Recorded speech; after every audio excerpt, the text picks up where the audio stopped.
Hello, good day po no mga ka-opinion ano.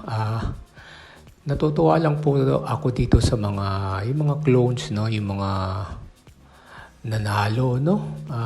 Sila Gary, Basil, LB, si Matt Monroe, si Miley Cyrus no, si Steve Perry no.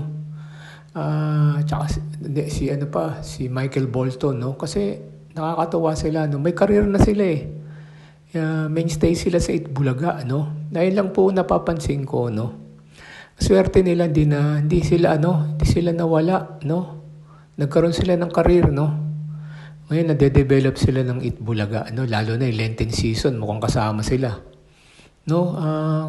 Talagang nakakatawa tong mga contestants na to. Hanggang ngayon, no? Talagang makikita mo pa rin sila sa Itbulaga. Nakikilala na sila ng tao, no?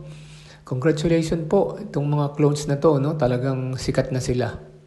No? More power, no? Tuloy-tuloy na po 'yan, lalo na Dabar Cats na kayo. Tapos talagang pamilya na ang turing sa inyo ng Itbulaga. No?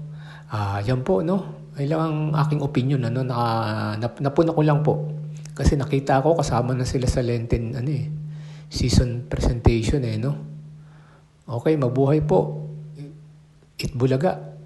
More power and God bless po sa inyong lahat.